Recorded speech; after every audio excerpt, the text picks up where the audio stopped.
Underage alcohol sales is just one part of the overall problem of underage drinking and alcohol abuse, but it's a manageable part of the problem, and it's a part that retailers can address directly as well as law enforcement officials. So it's a kind of first front in the battle against underage drinking.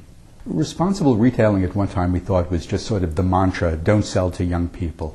But we've come to realize that responsible retailing is an overall kind of system approach to being sure that not only are retailers conforming with their legal responsibilities, but also that they're protecting the well-being and the safety of their customers and their communities. There are a lot of technologies that have assisted retailers in preventing underage sales, technologies that can check driver's licenses and determine their authenticity. But it turns out the most important thing retailers can do is the easiest thing, which is to remind their staff virtually every single day that checking IDs and refusing sales to underage customers is an absolute priority for the establishment. What we recommend to all alcohol licensees is first and foremost to be mindful of the importance of checking IDs and refusing underage sales every single day, and to recognize that every unfamiliar customer who's young could also be a decoy with law enforcement, and so that it's important to protect not only their communities and their customers, but themselves against the implications of underage sales. The most important thing is just to make that contact with the customer. Oftentimes an underage customer is kind of nervous and fidgety because he knows he's breaking the law, and so the clerk or the server just needs to take the moment to have that eye contact and to check the ID and be sure it belongs to the customer. There are a lot of technologies that are being developed to help people working in licensed establishments to be sure that an ID is authentic.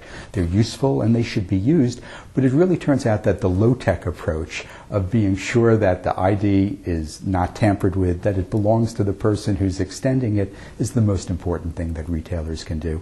And above all, to remember every single day that checking IDs and refusing underage sales is a #1 priority.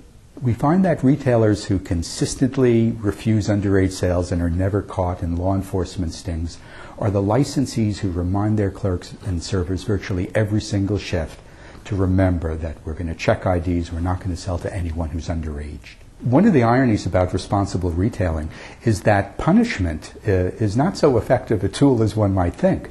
Retailers tend to punish employees who sell to minors, just as law enforcement has punished the retailers. But we find that what's more effective are incentives and encouragements, and that working on the positive and creating motivations for servers to check ID is much more important than punishing the servers and clerks who have failed to check an ID. One of the major reasons we have believed over the years that establishments are not more consistent in checking IDs is the fear of confrontation. And we recognize this can be a very big problem. But just as there are customer satisfaction strategies that are used in department stores and by other retailers, there are techniques and strategies that can be taught to clerks and servers to diffuse potentially confrontational situations and to politely but firmly decline an underage sale. One of the sad ironies of our work is that if we're very, very effective in reducing underage sales, unfortunately what does happen is that we shift the problem and young people will tend to get alcohol more from friends and acquaintances than to purchase it directly.